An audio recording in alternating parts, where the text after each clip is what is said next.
Welcome to Tidbit Talkin. Have some ideas about a fictional thing, each one featuring different levels of seriousness. Spoilers, here we go.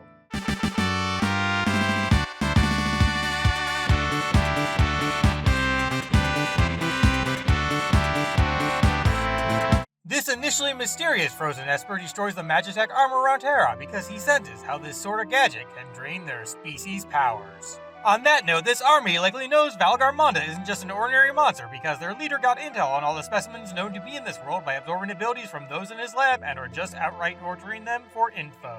Some Moogles doing dance training might have weakened that floor section while they were attempting Twilight Requiem.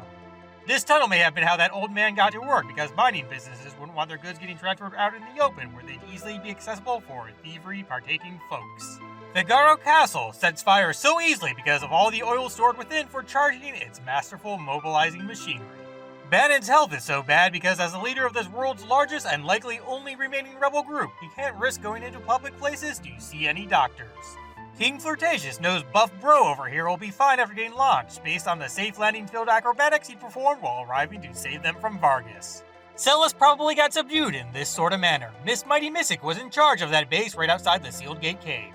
She would regularly safely scout the place out with her runic abilities. After being told to go on an extra long trip following her leaking Kefka's Doma River poisoning, she was ambushed by one of those 9 invincible guarding machines upon returning exhausted. The train having excellent food must be because it occasionally picks up people who will inevitably die very soon. It's basically just some sort of greatest last meal ever kind of deal for the sake of fear-easing action. Shadow may have been near Phantom Force because he thought the train might somehow let him see his fallen partner again. There are many tents lying about because they belong to individuals who perish while camping in these woods. The most likely just a Doberman breed of dog are probably common around the Veldt, and Clyde simply decided to adopt one who was surprisingly friendly. Also, those foes in these parts that perfectly resemble Narsh guards, Magitech machinery, and Imperial troops could very well be mimicking monsters who've really taken to certain shapes. That must have originally been somewhere criminals caught in South Figaro got contained until they could be taken to the proper prison in the castle. They moved the supernatural tourist attraction with their normal mining equipment. It can't be that much heavier than a full workload of coal, especially considering it's a bird. Of course, silly sadist sorcerer would prefer a relic that prevents magic from becoming inaccessible via rendering someone a mindless attacker. Edgar generally uses the chainsaw without so much finesse because dude never had any real experience with this particular tool since he grew up somewhere greatly lacking in trees. Electric Elder's easy escape must have hinged upon the fact that most of these menacing machines were weak against his lightning power. Also, he's hiding out in Zozo, a city where practically no one ever tells the truth because it'd make rumors about an awe-inspiring alien being there seem definitely false. Ethers are on sale lots of places in the world despite magic no longer possessing everybody has it status because MP must simply be some kind of natural stamina kept up with regular nutrient intake hoopla that typically takes hours, days, or even weeks to diminish greatly. Espers originating as humans who were transformed by the Warring Triad supports this idea quite well, seeing as their new abilities could easily rely on identical substances as normies, but in much larger amounts. Some soaring summon spirit with invisibility capabilities like Phantom was likely tasked by Ramuh to help certain folks out with granting them the ability to unequip party members. He began writing a sequel in his head as soon as the crowd started cheering for the handsome and brave treasure hunter. This off-screen flirting his royal sexiness did involved his trademark double-sided coin, drinking, and a seemingly silly question and answer game. Those chests in Albrook may have contained a couple of local merchant cherished items that got hidden in pots and the like around town for safekeeping. It seems intoxicated Imperials get really excited upon seeing typical treasure troves. These guys are so concerned about a slosh someone because they don't want anybody throwing up on the fancy elite guards rogue deals. General Leo likely put that bucket of healing water down there. The Imperial army probably isn't equipped with anything that has significant magic defense because they expect nobody else to be able to use it. Ghastly Guestie's ghoulish government must have first figured out how to perform those mystical energy siphoning experiments by blackmailing Medivh, daughter safety whatever. Super Shocking Senior may have also taught that Chocobo to speak just like with Maud. He hoped to get the returners lots of animal allies since they needed every edge available against their foes' crazy advanced weaponry.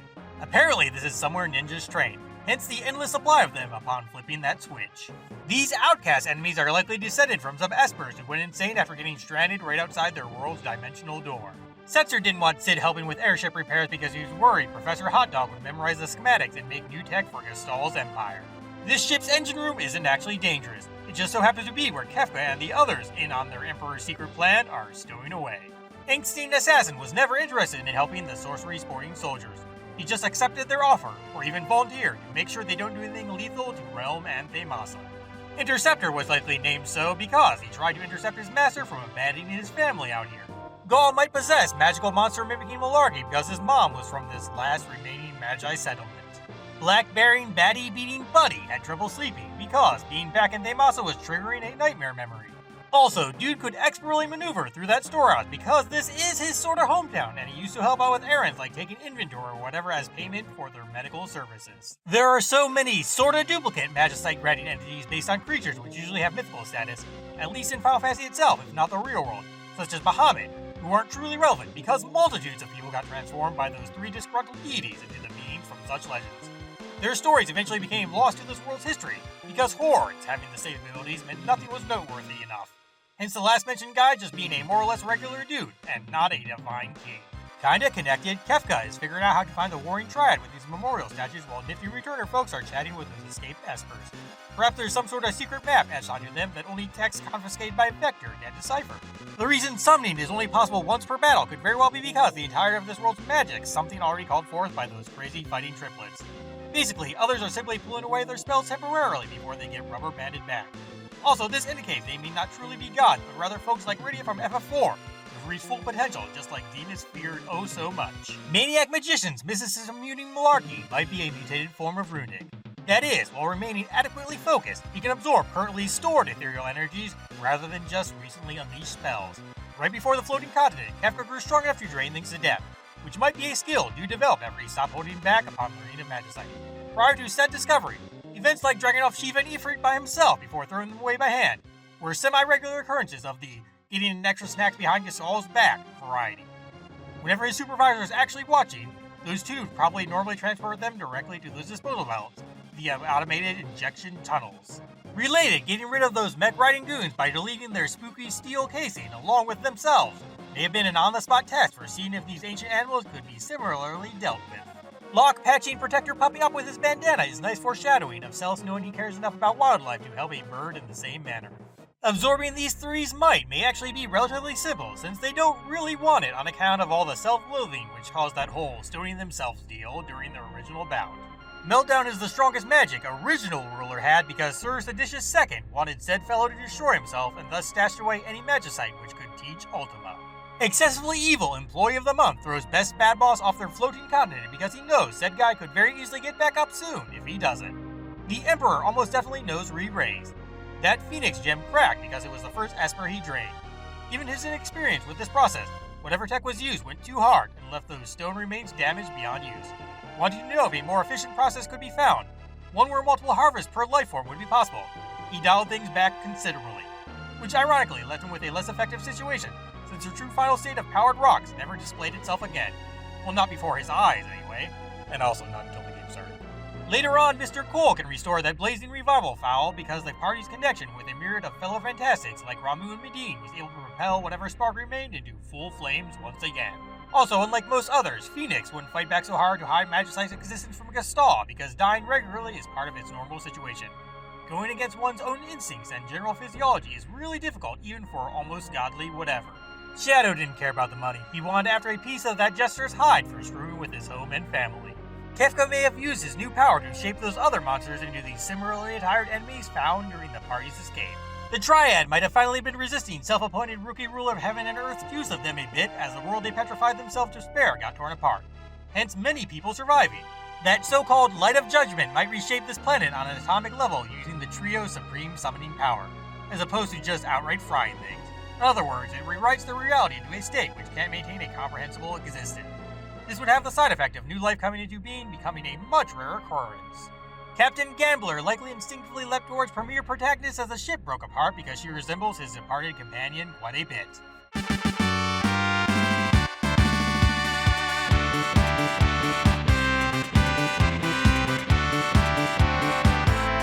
Improvised Granddad must have built this raft using large fragments of the blackjack that drifted ashore. Speaking of which, money from that aforementioned airship's casino must have funded both this tomb's construction and the Falcon's repairs. When it comes to things other than outfits, Daryl also kind of resembles Celes, who's pretty much identical to Maria. Maybe Setzer thought the first and last were related, possibly even sisters, and wanted to ask for familial forgiveness instead of marriage. Also, his best friend or more might have been killed by the Imperial Air Force while they were testing combat equipment.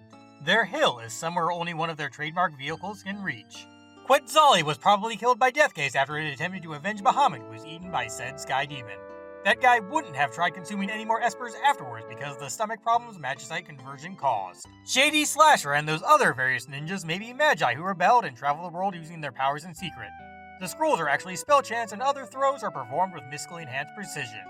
Seems like hiding out and researching in Thamasa may have inspired Clyde's later occupation and identity. Brave Bandana Boy wouldn't grab a teleport stone because, as a master adventurer, he can easily escape any cave flawlessly through difficult-to-spot secret section stuff. It took a moment for Rachel to come back because the reviving entity was explaining itself to her lingering spirit. Phoenix Cave was probably originally located on the same continent as that sealed gate prior to Cataclysm crap, but only accessible via tunnel armor or other such ludicrously expensive machinery. The globe reshaping merely made a regular entrance show up above ground. These little Inuo dudes might be fragments of 5 secret Supreme Sorcerer which got flung across different dimensions after he was clobbered by the Void. The Paladin Shield, Summoned Ragnarok, and Knightly Odin may all be failed attempts of the Triad to replicate Cecil Harvey at his peak power via their ultimate beast conjuring mysticism. In particular, the curse that's initially on that defensive doodad might have been created when those three's power inadequately interpreted delightfully decent dude's dark night days. This may have been a stronger sword the Queen intended to bring her secret lover during the final battle. Haydn must typically use those recently brought up warping rocks to escape hunters. It's called lore instead of blue magic this time around because Stragus had prior knowledge of the spells from reading about them in Thamasa's history books. His studying is what lets him learn them through mere witnessing as opposed to taking a direct hit.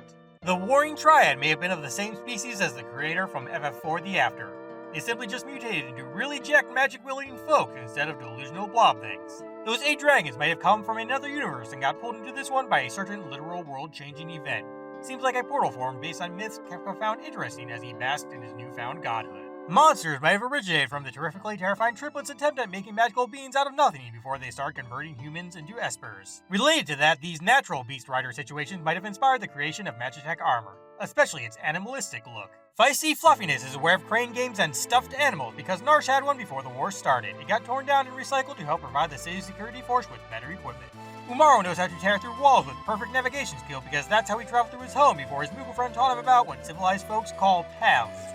Brave Blondie had to be the one Go-Go mimicked here because she recognizes the security systems from Vector.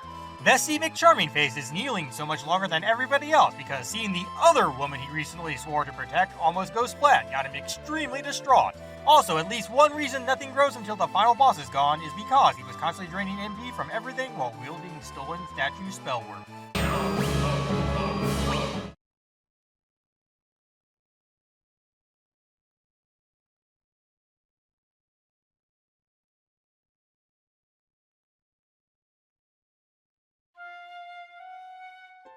Endings are a pain, but all of you are fantastic. See ya.